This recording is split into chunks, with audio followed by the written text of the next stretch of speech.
Hola, bienvenidos. Soy Joaquín Puerta y hoy estamos un día más en Tertulias Eléctricas. Hoy cambiamos la temática y vamos a hablar sobre el arte efímero y tecnológico con John Astorquiza de la empresa Electrar.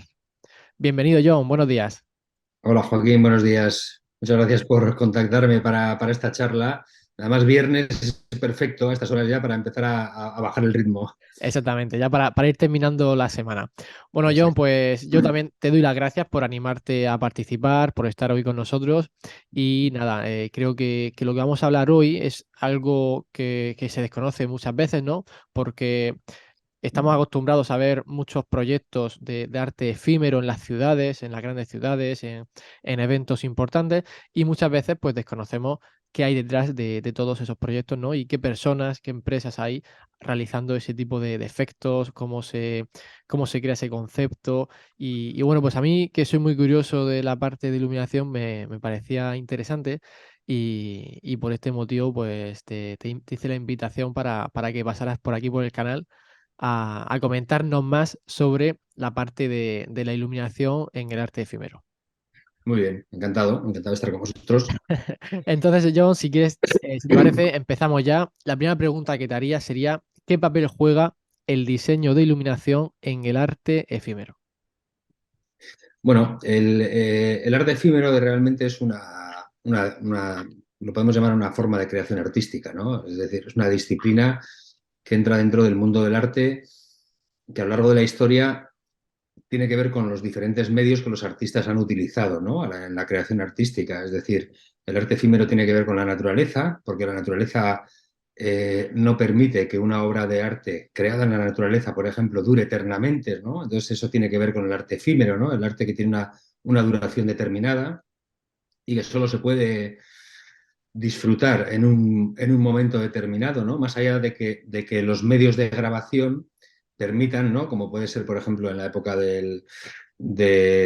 bueno, pues el videoarte asociado a las performances, etcétera, el grabar el arte para luego tenerlo documentado, ¿no? Y esas obras de arte efímero queden documentadas para siempre.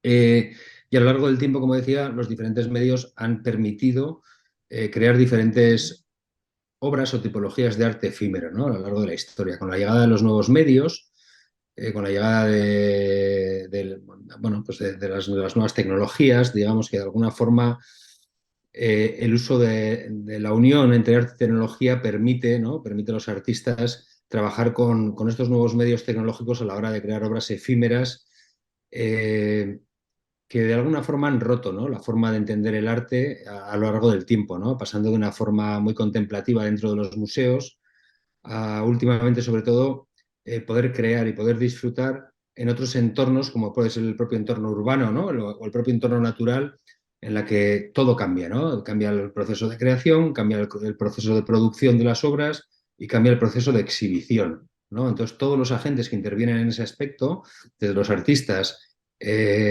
hasta el espectador, pasando incluso por los propios creadores de la tecnología, ¿no? Porque es importante ahora mismo ya no como agentes artísticos, pero sí como intervinientes en todo ese proceso, pues ha ido evolucionando y de alguna forma revolucionando, ¿no? Los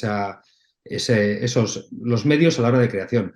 En el uso de la luz realmente, en el arte efímero, es decir, no es algo exclusivo de este siglo, o sea, digamos de los últimos años, ¿no? Sino que ya Laszlo Molinari, ¿no? Empezó a crear el modulador de espacio y de luz hace muchísimos años, ¿no? Fue quizás el primer artista multimedia en los años 30 40 y creaba diferentes figuras, ¿no? Diferentes arquitecturas con diferentes elementos en los que jugaba con la sombra, ¿no? Con el uso de la luz para la generación de sombras, ¿no? Precisamente quizás ese modelo de uso de la luz de una forma más dinámica, más artística, más casi espiritual, ¿no? Es lo que dio lugar al trabajo en el ámbito del arte fino, ¿no?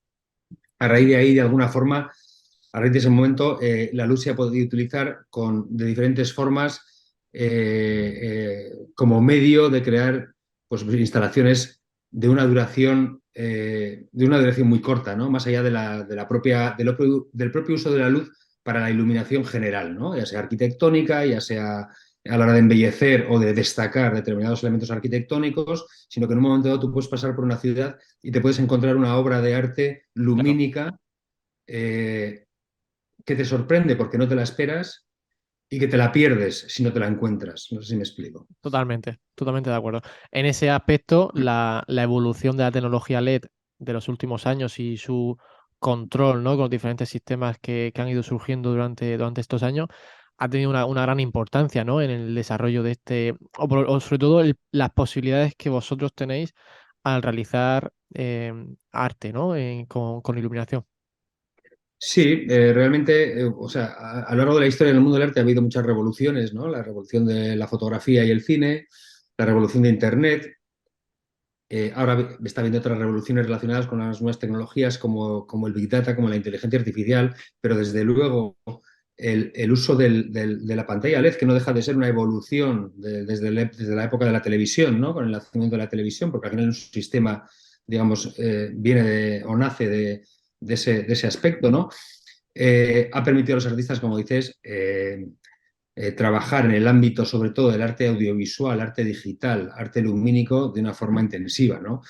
Hay una cuestión importante relacionada con la luz y esos medios tecnológicos, ¿no? Una cosa es la luz directa, ¿no? Que puede ser el uso de determinado equipamiento lumínico, focos, barras LED, etcétera, etcétera. Pero otra cosa es la luz indirecta que generan, por ejemplo, esas pantallas LED, ¿no? Sí, Que de alguna forma, no sé hasta qué punto, o por lo menos de forma habitual, expositivamente hablando, le damos tanta importancia a cómo refleja la luz de las pantallas en un entorno expositivo o simplemente nos concentramos los artistas en el propio arte digital que esas pantallas emiten, ¿no?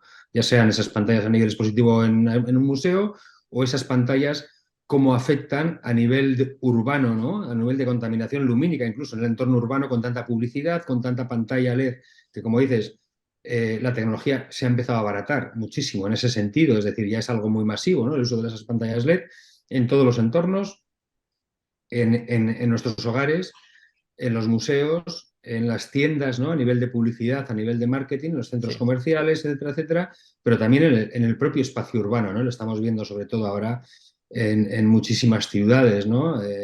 Internacionales, cómo las ciudades se están llenando de entornos LED, ¿no?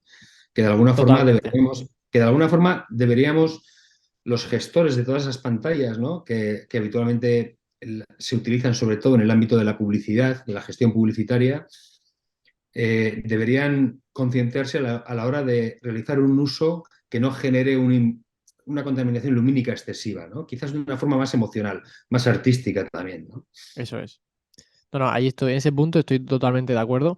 Creo que en algunas ciudades se han hecho usos de pantallas LED en exceso, en excesivo, y hasta el punto de que no estás cómodo. Aparte de que ya generes una contaminación lumínica bastante importante, sino que para el usuario que está por la calle andando, el uso de esas pantallas es bastante incómodo en muchas ocasiones.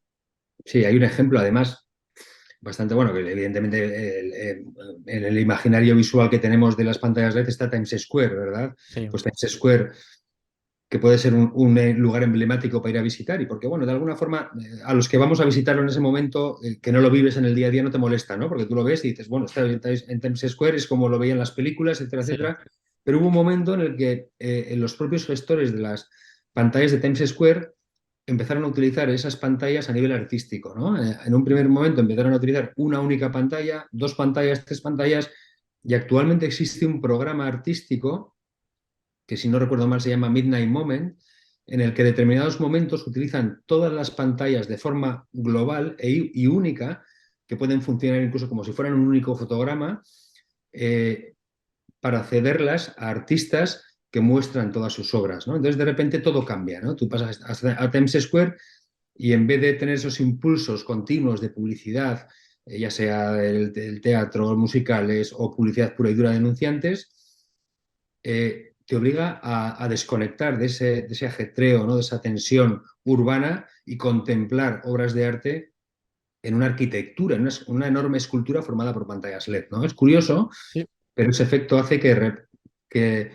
que la luz o sea, que la luz generada de alguna forma, ¿no? Por esta escultura de pantallas LED gigante se transforme más que en algo molesto, en algo artístico, ¿no? En algo más visual, en algo más emocional, en algo más contemplativo, por decirlo de alguna forma, ¿no? Entonces todo lo transforma, ¿no? El arte transforma el medio también, ¿no? El arte transforma la tecnología.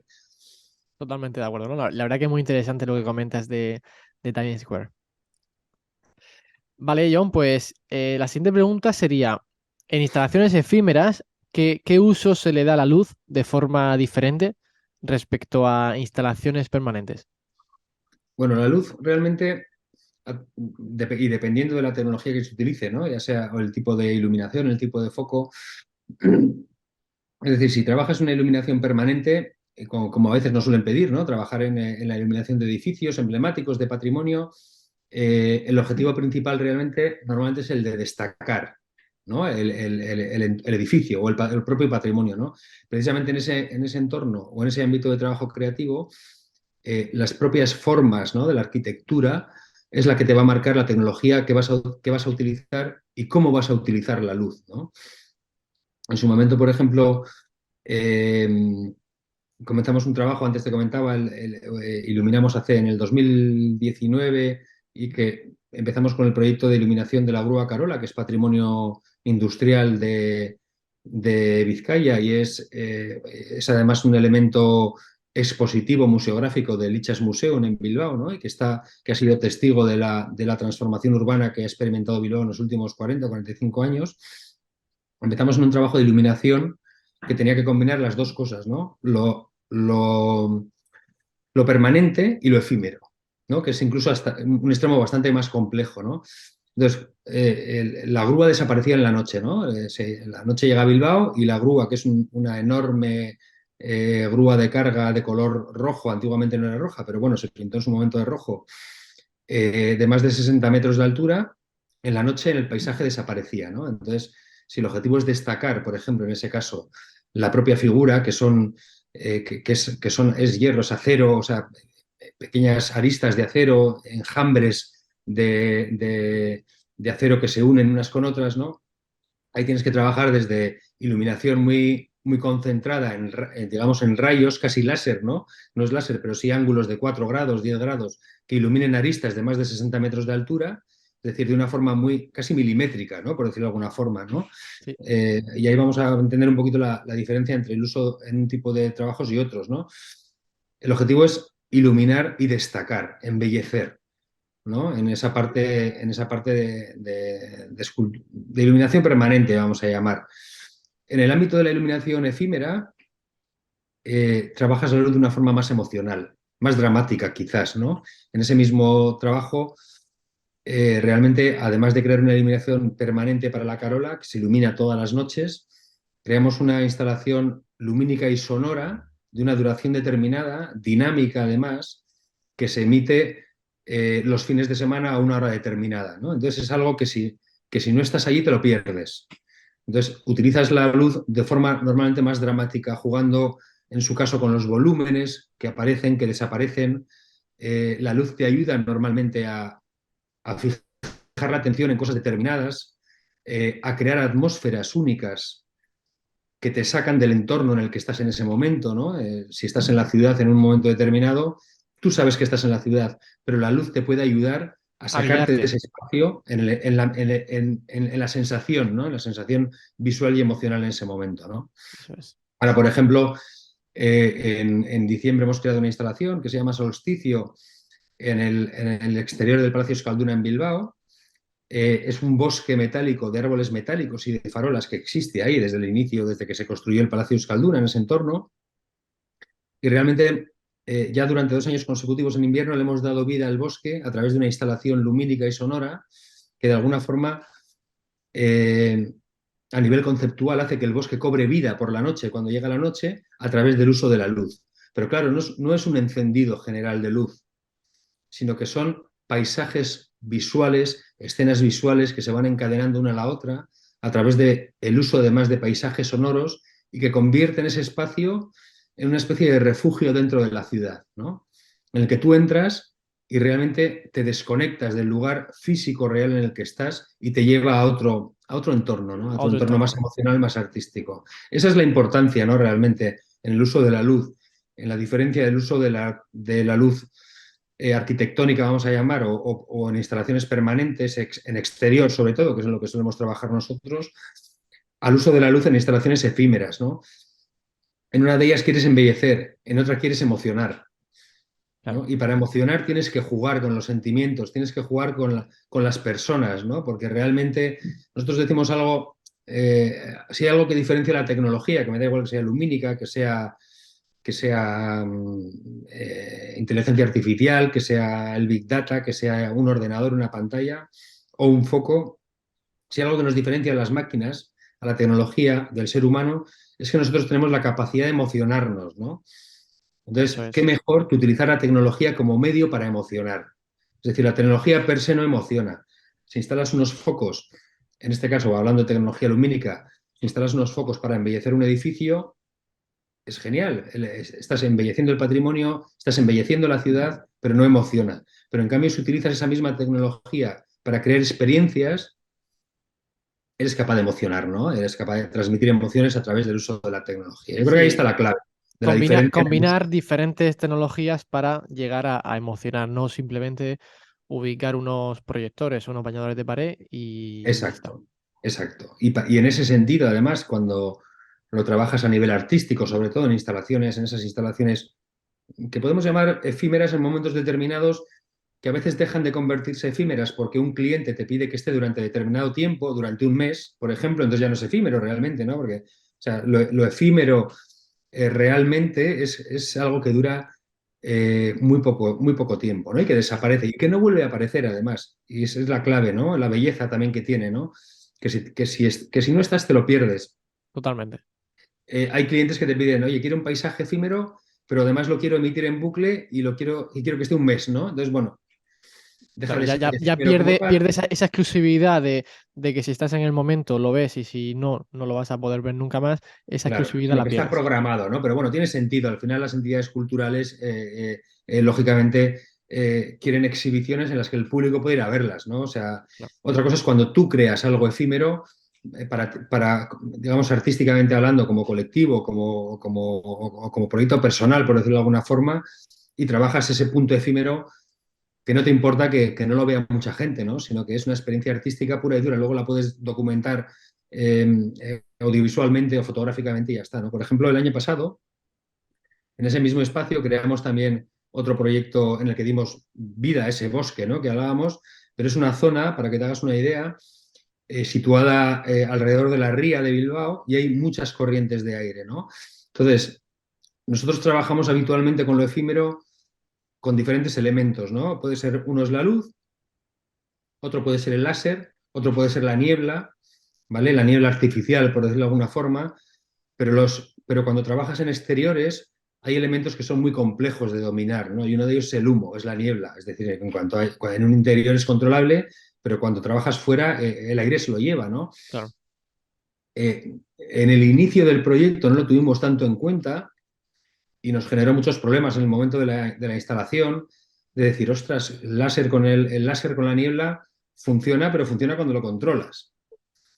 Entonces, eso se convirtió, lo que en un momento parecía un problema, porque lo querías destacar habitualmente en ese paisaje efímero, lumínico, de cómo se genera la niebla y elementos, bueno, jugamos con las geometrías, con lo natural, con lo geométrico, etcétera, para crear unas proyecciones en la niebla como muy espirituales también, ¿no?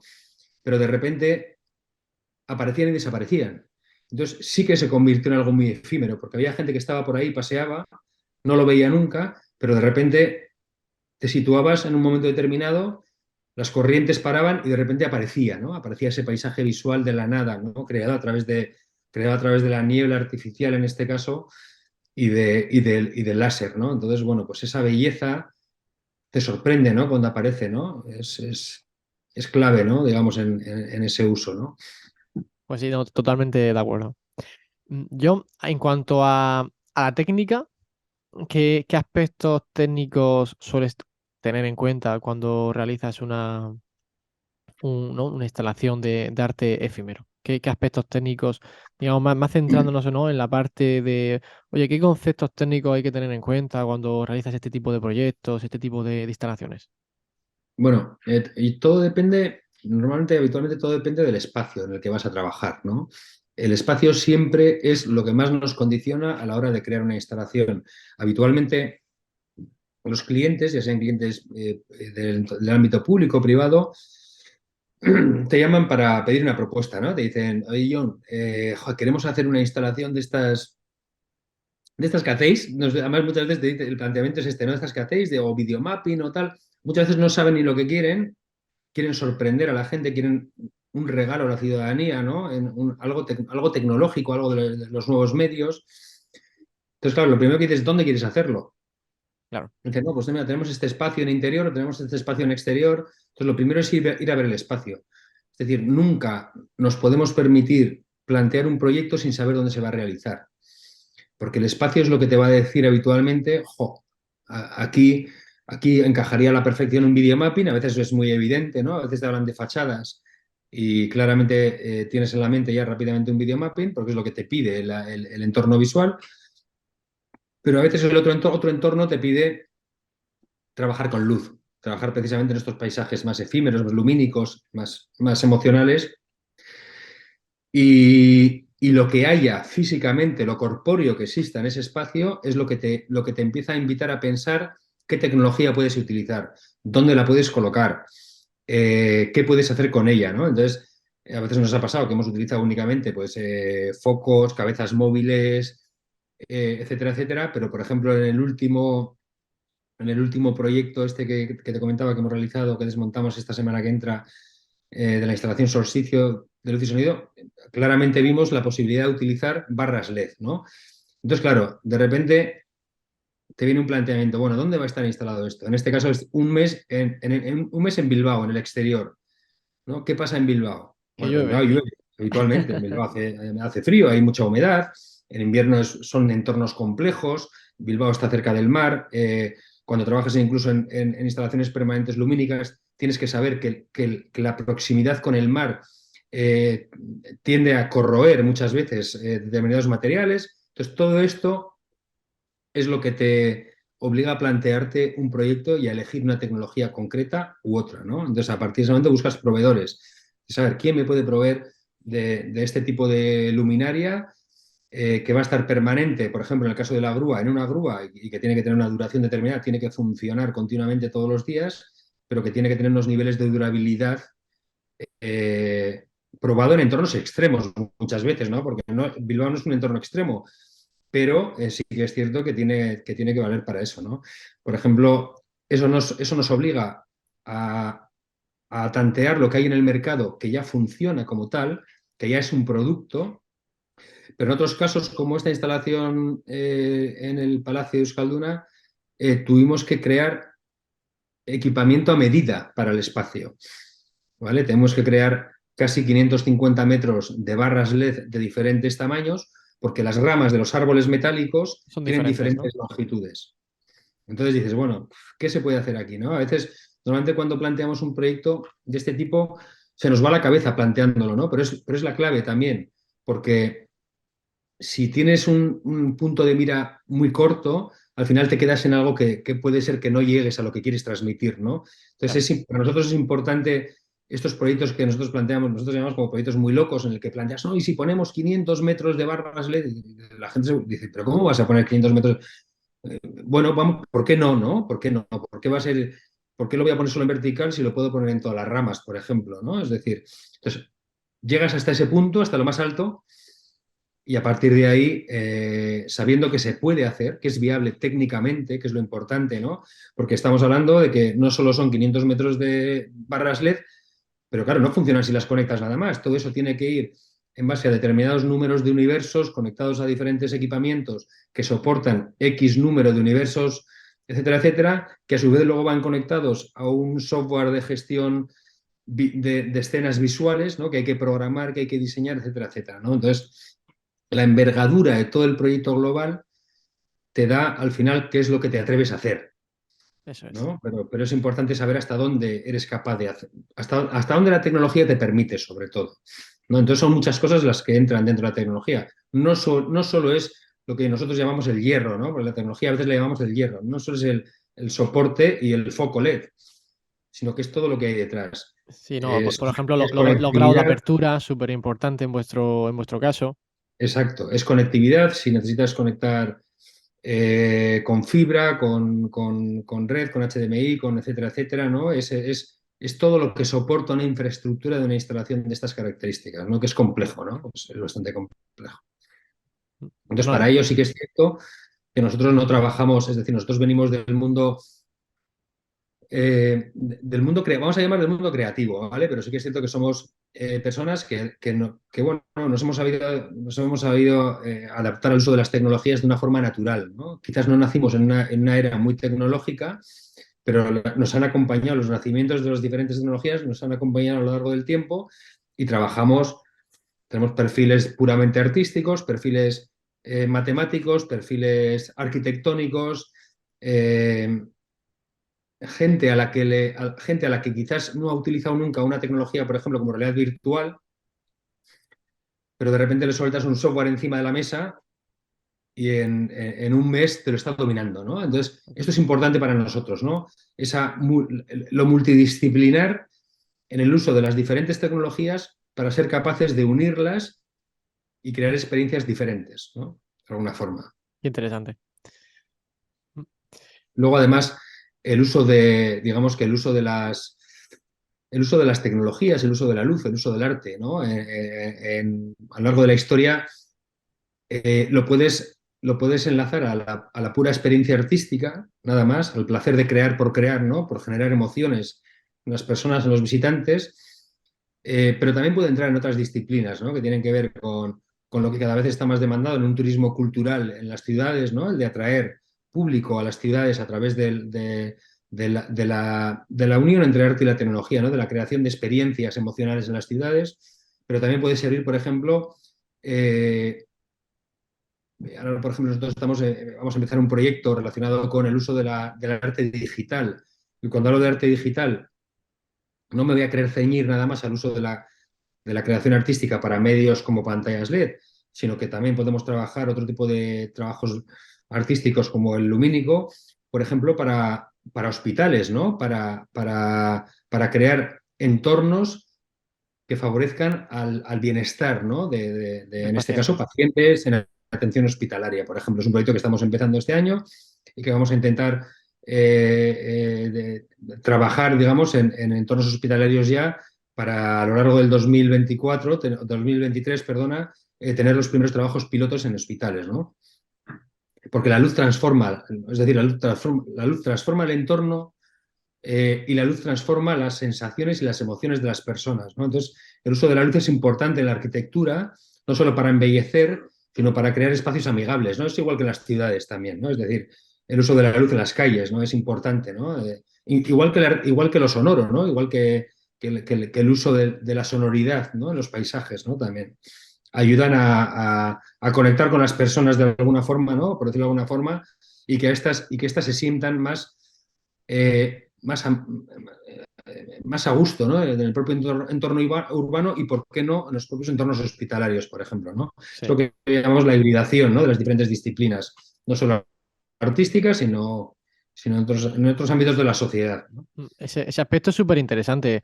A día de hoy en el sector de la iluminación, yo creo que está avanzando toda la tecnología a crear tecnología lumínica para el bienestar de las personas. Y lógicamente, como comentas, que en hospitales se puede actuar de una forma técnica para que la iluminación favorezca al estado de ánimo de los pacientes.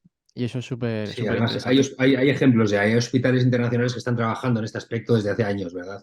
Y que incluso trabajan con artistas precisamente para ese diseño de las iluminaciones o de las creaciones artísticas en la propia arquitectura interior de los hospitales, ¿eh? O sea, hay ejemplos ya que existen. Sí, totalmente.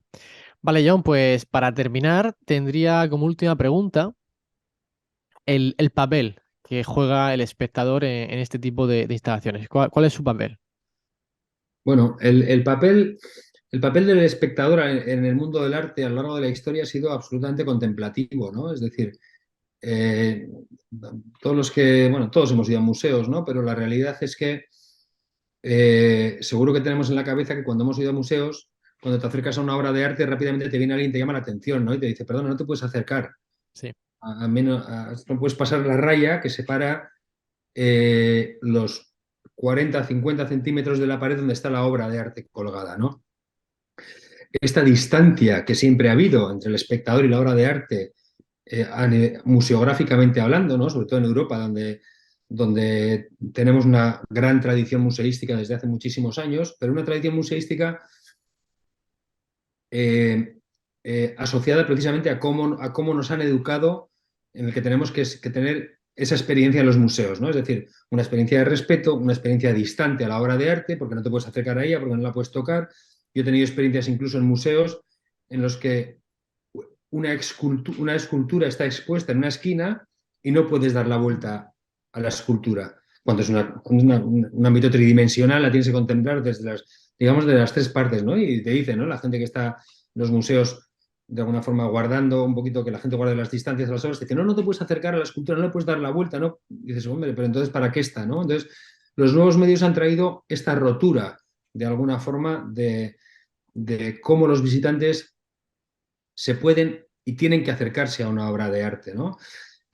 Los museos se deberían empezar a plantear, yo creo que algunos ya han hecho este ejercicio antes de la pandemia, porque la pandemia ha traído otras consecuencias a los propios museos, ¿no? El vaciado absoluto, pero por otras cuestiones que tienen que ver con un turismo cultural masivo a los museos, ¿no? Con instalaciones muy potentes, marketingianamente hablando, se tienen que cuestionar que las nuevas generaciones de gente joven han dejado de ir a los museos habitualmente, ¿no? Desde hace años. ¿Por qué? Porque no les atrae el tipo de cultura museística, ¿no? Que ha habido, sino que son generaciones que han nacido en otra cultura, una cultura audiovisual diferente, una cultura conectada a las nuevas tecnologías y que necesitan también de esas nuevas tecnologías en el mundo del arte para experimentar de otra forma, ¿no?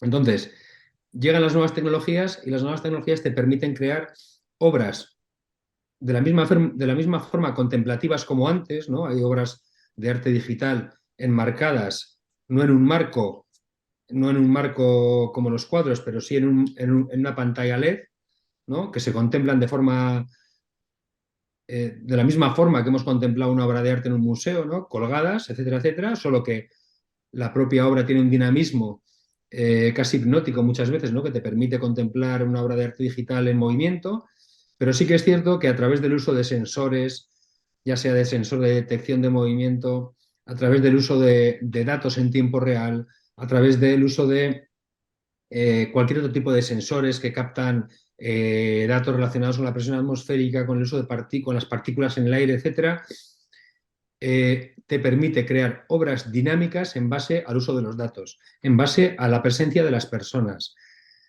¿Qué pasa con esto? Que las personas, los propios visitantes, se pueden convertir en la propia pueden formar parte de la propia obra de arte.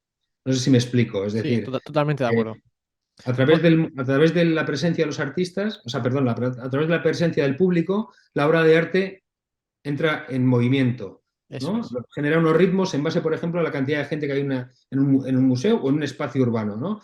Y esa obra está viva, esa obra se mueve, esa obra evoluciona, esa obra que parece que es infinita, ¿no? Es decir, Eso. porque su forma se va adaptando, ¿no? A la presencia de la gente, ¿no? De repente la gente se da cuenta que si levanta un brazo, esa obra cambia también, ¿no? Entonces empieza a haber una aproximación a la obra de arte de una forma más lúdica, diferente, absolutamente interactiva, ¿no? Eso Totalmente. permite, volvemos un poquito al principio, porque el arte tecnológico decía que ha revolucionado los procesos creativos, los procesos de producción de la obra de arte y de creación de la obra de arte, de conceptualización. El artista, cuando crea una obra de arte, tiene que saber ya precisamente el final, ¿no? De cómo va a experimentar el visitante con mi obra de arte, de si va a ser una obra de arte contemplativa o si lo que yo pretendo es que la gente interaccione con mi obra, ¿no? Y que la obra se vaya autogenerando continuamente y visualmente con la presencia del espectador, ¿no? Y si les quiero sorprender, y si quiero que jueguen, y si quiero incluso que sean un juego intensivo con la obra, ¿no? De que estén interactuando masivamente, ¿no? Entonces, eso ha cambiado absolutamente, ¿no? Eh, Eso también se puede hacer de forma absolutamente analógica, sin luz, sin tecnología. Hay obras en las que se invita al espectador a Claro, formar parte por supuesto. en una propia escultura generada por piezas, en las que se invita al espectador a quitar una única pieza, ¿no? Es decir, y de repente la obra final desaparece, ¿no? Es decir, esto ha pasado a lo largo del tiempo, ¿no? En diferentes obras de arte, ¿no? Pero la luz ahora, por ejemplo, el uso de la luz en la tecnología interactiva, por llamarlo de alguna forma, en las obras de arte o en estos espacios efímeros, es absolutamente maravillosa, ¿no? Y cómo la luz, usando este tipo de tecnologías de detección, puede jugar a generar patrones de movimiento que haga que la gente sea curiosa, ¿no? Que la gente siga la luz, ¿no? O que la luz juegue contigo, ¿no? Yo creo que esta es la clave un poquito, ¿no? Pero también es cierto que este tipo de obras es difícil todavía que entren en los museos, ¿no? El arte tecnológico está costando que los museos, precisamente los museos más tradicionales, eh, consideren no que sea arte, porque esto está claro que es arte, ¿no? Pero quizás es cierto que la tecnología ha ido evolucionando tan rápidamente de unos años aquí que ha sido muy difícil y es muy difícil que el mundo del arte se adapte al establecimiento de las nuevas tecnologías, de todas las nuevas tecnologías que están pasando por delante de nosotros como medio para la creación artística, ¿no? Entonces, ese desconocimiento hace que sea muy difícil que vayan entrando continuamente este tipo de obras tecnológicas, vamos a decir, o efímeras incluso, Claro. en los museos, ¿no? Ya están entrando, ¿no? En otros museos, quizás en otros países, asiáticos sobre todo, es más fácil. ¿Por qué? Porque no tienen esa tradición museística que tenemos en Europa y todos los museos que se crean nuevos están basados en esta nueva cultura del new media, ¿no? De los nuevos medios. Eso Entonces se es. crean específicamente para este tipo de obras de arte, usadas con nuevas tecnologías, ¿no? Entonces el papel del espectador es clave, ¿no? Es decir, hay que atrapar al espectador a través de las nuevas tecnologías Generar interés, ¿no? y generar interés, generar interacción, generar, pero sobre todo lo que para nosotros es importante como artistas, que lo comentaba antes, sobre todo es generar emoción, no quedarse en lo interactivo, porque cada vez empieza a haber una línea más difusa entre lo lúdico y lo artístico. Y es importante también separarlo, porque en el medio entra el marketing, entra la publicidad, entran otro tipo de ámbitos que muchas veces se apropian de lo artístico para llamar la atención. Entonces, bueno, son aspectos diferentes, el arte, la cultura, la publicidad, el marketing, etcétera, etcétera, las marcas, ¿no? Todo empieza a fundirse, pero es cierto que cada uno tiene que estar en su sitio, ¿no? Cada uno se Eso tiene que es. posicionar en su sitio, ¿no? Totalmente de acuerdo. Pues sí, John, no, desde luego que es súper interesante lo que comentas y veremos cómo con el paso de los años el arte efímero tecnológico, ¿no? Entrará más de lleno en los museos, los municipios, en las ciudades y veremos muchas más instalaciones y más proyectos de este tipo que yo creo que revolucionarán el arte. Sí, realmente además ahora estamos en un momento en el que se está demandando mucho, ¿eh? O sea, sobre todo las ciudades, lo que me dices tú, los municipios empiezan a demandar, nos empiezan a demandar experiencias lumínicas o artísticas para entornos urbanos, pues de alguna forma estás consiguiendo que la gente, que los ciudadanos estén más orgullosos del lugar en el que viven, ¿no? Eso es. Además de traer ese turismo cultural que hablábamos, ¿no? Las ciudades, de crear experiencia en el propio entorno urbano, ¿no? Entonces sí que es cierto que una línea interesante en este sentido que está siendo muy demandada, pues, sobre todo por las administraciones, ¿no? Claramente. Sí. Pues sí. Pues súper interesante, John, y yo creo que con esta pregunta llegamos al final de la entrevista. Darte las Ujú. gracias por haber pasado por el canal a visitarnos, por tu experiencia, por tu conocimiento. Espero que me envíes imágenes de proyectos que hayáis realizado o vídeos para que los podamos poner y que los usuarios puedan ver algunos de los proyectos que habéis realizado y que para el que no tenga muy claro qué es esto, ¿no? Del arte efímero con tecnología, pues que puedan ver qué sois capaces de hacer y cuáles son los resultados. Está claro que la mejor forma de entender todos estos procesos es viendo el resultado final, ¿no? Eso Lógicamente, sí, es, porque es cierto que son un cierto tipo de trabajos que si no se ven es más complejo de explicar y más complejo de asimilar, ¿no? Está eso claro. es. Muchísimas gracias a vosotros por llamarme y por esta charla tan amena. en el que esperamos que la gente aprenda nuevas formas de experiencia artística, ¿no? Con los nuevos medios. Eso es. Pues John, muchísimas gracias. Espero que os vaya Estupendo. muy bien, que os vaya muy bien con los proyectos y con, no, con esos proyectos en los que estáis involucrados y espero que sigamos viendo nuevas creaciones por vuestra parte. Muy bien, muchísimas gracias. A Fuerte ti, un abrazo. saludo. Chao.